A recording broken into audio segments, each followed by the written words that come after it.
Assalamualaikum warahmatullahi wabarakatuh.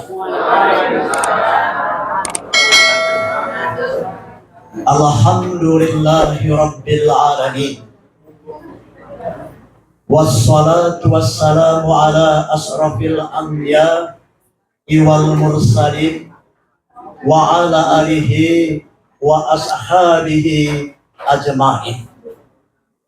A'udzu billahi minas syaitonir rajim.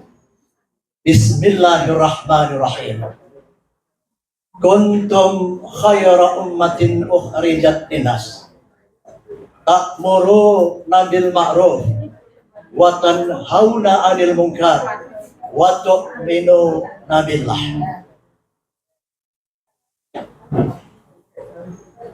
Para pembicara yang saya hormati, hadir dalam kesempatan kali ini Profesor Muhammad Herzin dan juga Ibu Profesor Nikmatul Huda. Semuanya profesor, yang tengah ini bukan profesor. Yang satu penyampainya tenang, kalem, dan berwibawa. Tetapi yang satu ini berbicara dengan pinter, centil, terlucu, dan masih muda. Yang saya hormati pimpinan FTA tingkat pusat dan tingkat wilayah DIY, hadirin sekalian yang saya muliakan. Perkenankan saya mengaturkan puji dan syukur kehadapan Allah Subhanahu wa Ta'ala atas karunia dan ridhonya. Hari ini kita diberikan kesempatan oleh Allah untuk melaksanakan diskusi yang dilaksanakan oleh FTA Korwil DIY dengan tema mengembalikan marwah Yogyakarta sebagai kota budaya, kota pendidikan, kota perjuangan dan wisata. Mohon jangan lupa perjuangan. Ibu sekalian yang saya hormati, FTA adalah lembaga kajian khusus yang sudah lahir 3-4 tahun yang lalu, yang berada di dalam negeri maupun juga luar negeri. Adalah gerakan moral kebangsaan yang berkeinginan untuk memberikan kontribusi pemikiran dan gerakan agar ada perbaikan dalam kehidupan bangsa dan negara ini. Kenapa FTA lahir?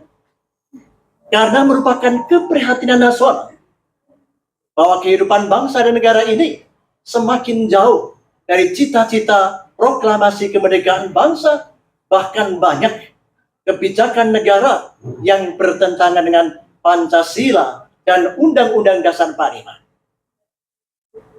FTA tidak sendiri, tetapi Kesatuan Aksi Menyelamatkan Indonesia, petisi 100, dan gerakan yang lain adalah merupakan gerakan moral kebangsaan. Untuk apa tujuannya? Menyelamatkan kehidupan bangsa dan negara ini dari kekuatan oligarki yang merusak kehidupan bangsa dan negara. Harus jujur kita katakan, Indonesia ini merdeka, tetapi kebijakan negara berjalan sesuai dengan kendali proposal oligarki yang merusak kehidupan bangsa dan negara ini. Oleh karena itu, dalam skala nasional, kita berkewajiban untuk melakukan gerakan moral untuk menyelamatkan bangsa Indonesia yang kita cintai ini. FTA tidak bergerak untuk mengedukasi masyarakat yang bersifat nasional, tetapi juga mengedukasi kesadaran masyarakat yang bersifat lokal. Sebagai acara perdana, Korwil DIY mengadakan diskusi pada saat ini. Ada nilai kebaikan, tapi juga nilai kekurangan. Saya maklum, masih baru. Tadi malam saya dikontak Dir Intelkam DIY. Teleponnya, Pak Sugri, mohon besok acaranya tertib dan aman. Apa maksudnya? Karena sesungguhnya Panpel lupa memberitahu kepada aparat kepolisian. Protap yang diatur adalah setiap kegiatan harus memberi tahu kepada polisi, sebab apapun juga kalau terjadi apa-apa itu menjadi tanggung jawab keamanan kepolisian. Oleh karena itu, besok lagi komunikasi dengan kepolisian dengan baik. Jangan bimbang dan ragu melakukan gerakan apapun juga. Sebab kami sebagai orang tua selalu berkomunikasi dengan Kapolda, dengan Kapolres untuk dipahami. Gerakan-gerakan moral apapun di Yogyakarta ini mohon diizinkan, tapi kita ada kesepakatan. Silahkan berjalan, tapi jangan ada yang melanggar ketertiban dan keamanan. Pramila, insya Allah gerakan-gerakan moral kebangsaan akan tetap berjalan. Sebagaimana kita lihat, hari ini kita melihat 10 tahun bangsa ini dikuasai oleh rezim oligarki yang dipimpin Presiden Jokowi. Betul? Benar? Telah merusak kehidupan agama, kehidupan hukum, kedaulatan rakyat. Semuanya diindak-indak, bukan demi rakyat, tetapi demi kepentingan anak, keluarga, dan istri.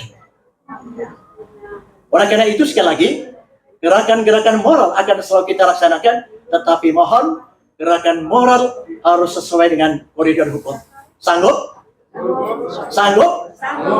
Insya Allah tidak lama lagi kita akan melakukan gerakan moral. Yang pertama adalah mendukung Presiden Prabowo untuk melaksanakan janjinya. Timbul tenggelam bersama rakyat. Prabowo mengatakan akan menghilangkan para cukong-cukong asing, para pengkhianat bangsa yang menjadi abdi daripada oligarki. Prabowo mengatakan akan menghancurkan korupsi semuanya. Maka kita akan menagih janji Presiden Jokowi. Benar? Prabowo. Yang kedua, karena Indonesia itu negara hukum, maka segala sesuatu kejahatan harus dihukum. Rakyat yang kepingin makan karena tidak punya duit, ambil susu di toko.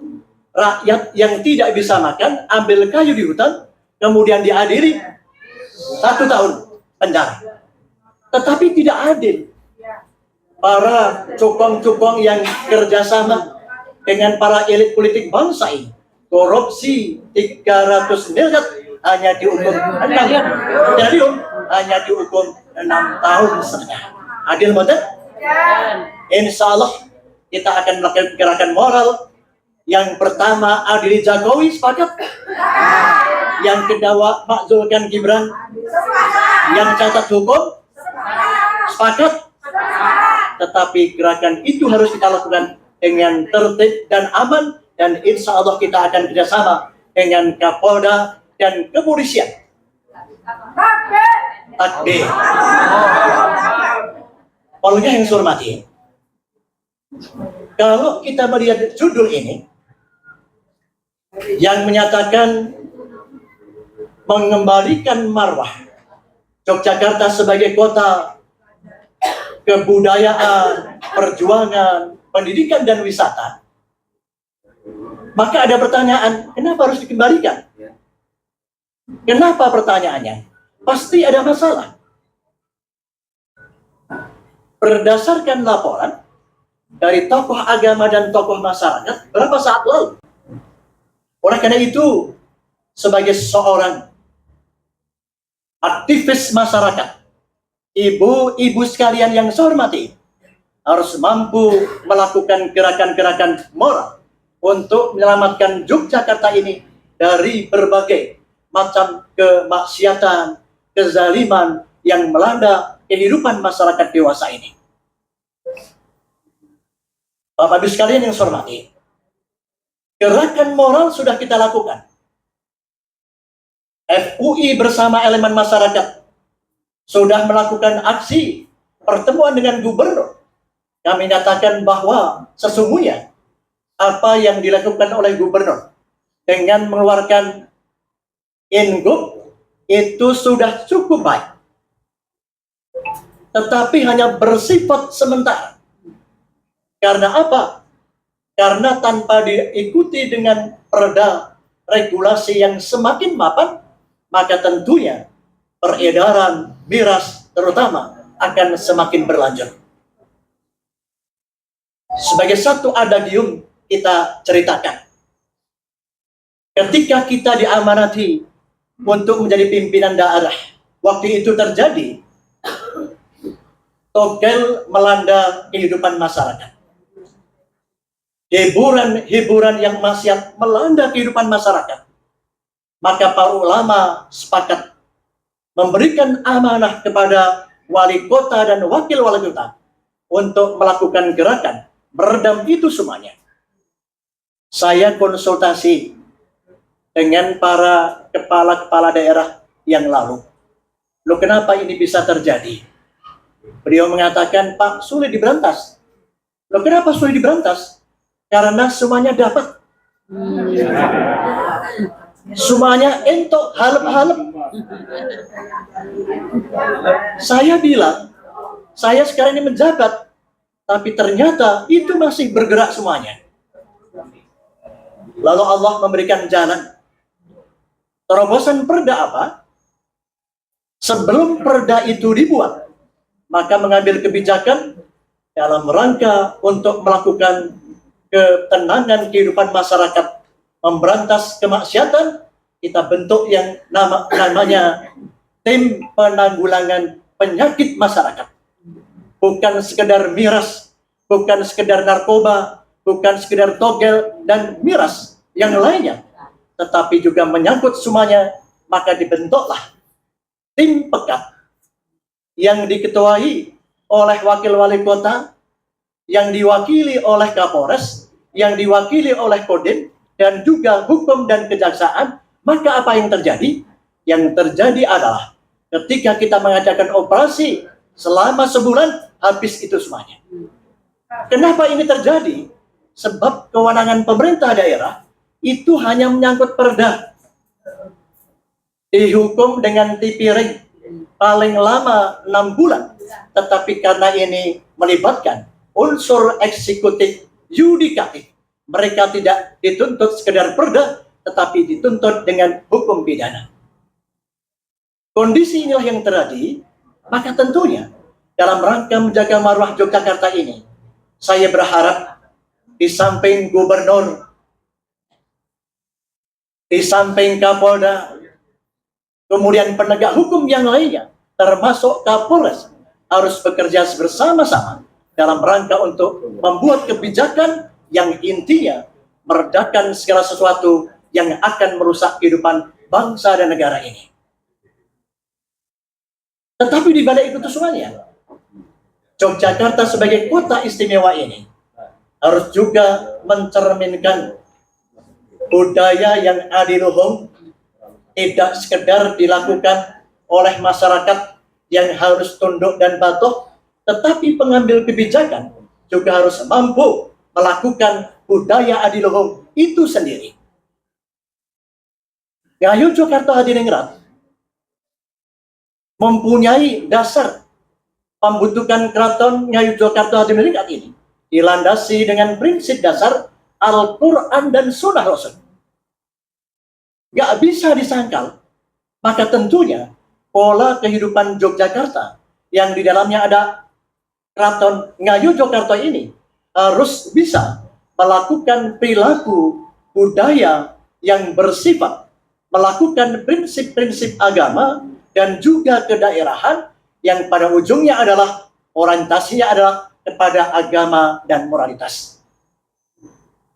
Saya sepakat adanya penataan-penataan yang dilakukan oleh keraton, misalnya mempertahankan sumbu Keraton Ngayogyakarta dari Merapi sampai kemudian Krapyak sampai dengan pantai selatan. Tetapi kebijakan yang Anda ambil jangan sampai merugikan kepada rakyat. Sabda raja adalah yang bersifat adiluhum. Sultan IX mengatakan tahta itu untuk rakyat, bukan tahta untuk oligarki.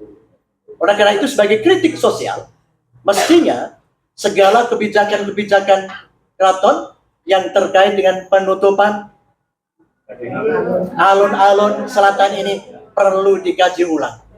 Sebab sejarah mengatakan zaman dulu ketika dakwah Islam itu pertama adalah dengan melakukan keramaian di alun-alun, keramaian rakyat, kemudian diundang dengan gamelan masuk di masjid, sebelum masuk harus wudhu. Nilai-nilai itulah yang harus dipertahankan tanpa harus mengorbankan kepentingan rakyat yang sesungguhnya.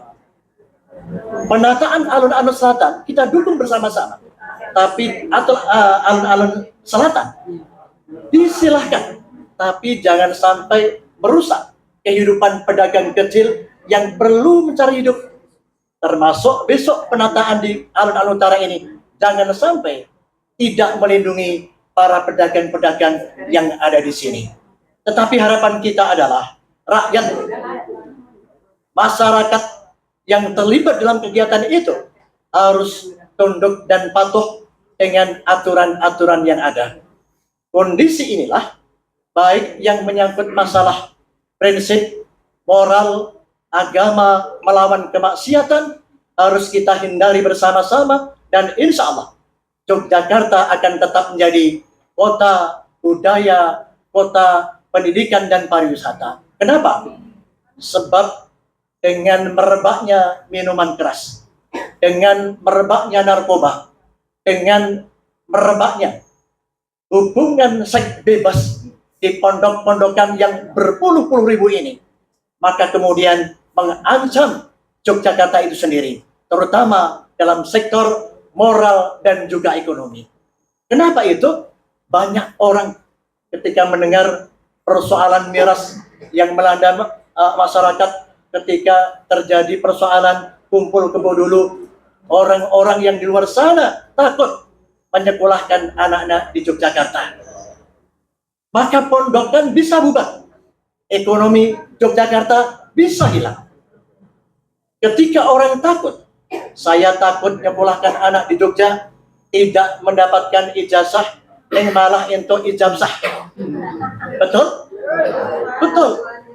Orang timur yang kaya-kaya juga takut anak saya sekolahkan di Yogyakarta tidak menjadi sarjana, tetapi justru jadi preman jalanan.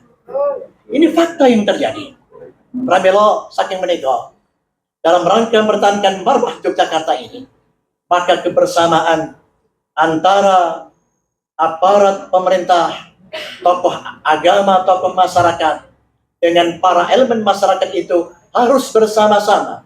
Kewajibannya adalah menata Yogyakarta ini dengan arif dan bijak, dengan prinsip-prinsip agama dan moral. Nek Pak Prabowo menepati janjinya, insya Allah akan dimuliakan oleh Allah. Nek mengingkari janjinya, pasti akan dilaknat oleh Allah. Amin. Assalamualaikum warahmatullahi wabarakatuh. Dalam rangka kepentingan yang bersifat regional dan nasional, tentunya poin-poin diskusi saat ini perlu disiapkan sebagai bahan pernyataan untuk para tokoh-tokoh masyarakat agama, terutama adalah penyelenggara negara. Matur nuwun.